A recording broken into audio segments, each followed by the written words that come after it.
திமுகவை நேரடியாக அட்டாக் செய்த விஜய். ஜனநாயகன் ட்ரெய்லர் ஏற்படுத்திய பெரும் பரபரப்பு.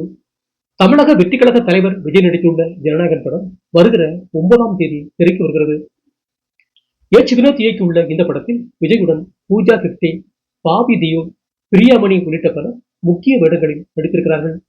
இந்த படத்தின் இசை வெளியீட்டு விழா சமீபத்தில் மலேசியாவில் நடைபெற்ற நிலையில் நேற்று ட்ரெய்லர் வெளியிட்டார்கள். இந்த படம் அரசியல் கதையில் உருவாகியிருப்பதாக செய்திகள் வெளியான நிலையில் இந்த ட்ரெய்லருக்கான எதிர்பார்ப்பு அதிகரித்திருந்தது. இந்த நிலையில் நேற்று மாலை ஜனநாயகன் படத்தின் ட்ரெய்லர் வெளியிடப்பட்டது. இந்த ட்ரெய்லரில் தமிழக வெற்றி கழகத்தின் கொடியில் இடம்பெற்றுள்ள இரட்டை யானை படம் இடம்பெற்றிருக்கிறது.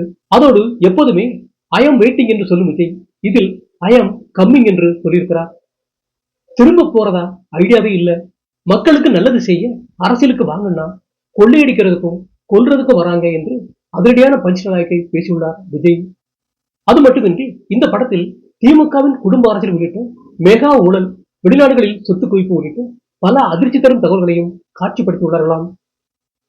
அதனால் ஜனநாயகன் படம் திரைக்கு வரும்போது அரசியல் வட்டாரங்களில் பெரும் அதிர்வலைகளை ஏற்படுத்தும் என்றும் கூறுகிறார்கள். இந்த நிலையில் தமிழக வெற்றி கழகத்தின் செங்கோட்டையன் வெளியிட்டுள்ள ஒரு செய்தியில், சமீபத்தில் இந்தியாவில் செல்வாக்கு மிக்கவர்கள் யார் யார் என்பது குறித்த ஒரு ஆய்வு நடத்தப்பட்டது.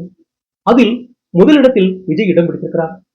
இரண்டாவதாக பிரதமர் மோடியும், மூன்றாவதாக சந்திரபாபு நாயுடுவும், 4வது இடத்தில் உதயநிதியும் இடம் பிடித்திருக்கிறார்கள். திமுக ஆட்சியில் இருந்தபோது எம்ஜிஆர் வெளியே வந்து தேர்தலை சந்தித்தார். அதன் பிறகு அவர்தான் தமிழகத்தின் நிரந்தர முதலமைச்சராக இருந்து வரலாறு படைத்தார். அதுபோன்று தமிழக வெற்றிக்கழக தலைவர் விஜயும் முதலமைச்சர் ஆவார். 2026 சட்டமன்ற தேர்தலில் தமிழ்நாட்டில் யாருமே எதிர்பார்க்காத அளவுக்கு அதிரடியான மாற்றங்கள் நிகழப்போகிறது என்றும் செங்கோட்டையன் தெரிவித்திருக்கிறார்.